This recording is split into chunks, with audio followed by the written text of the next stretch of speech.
Warga Kampung Aleng, Desa Cikeas, Kecamatan Sukaraja, Kabupaten Bogor pada Minggu pagi terlihat mengantre untuk mendapatkan layanan kesehatan gratis dari Sekolah Tinggi Teknologi Industri dan Farmasi Bogor.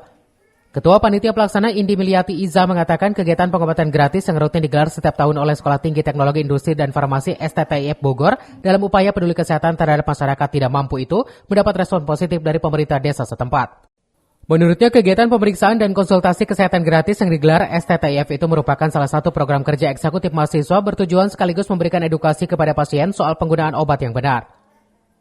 Ini kita melaksanakan kegiatan acara pemeriksaan dan konsultasi kesehatan, di mana ini adalah salah satu program kerja dari Badan Eksekutif Mahasiswa Kampus STTIF Bogor. Nah, di mana pemeriksaan dan konsultasi kesehatan ini tentunya bertujuan memberikan edukasi kepada pasien soal penggunaan obat yang benar, yaitu Dagusibu.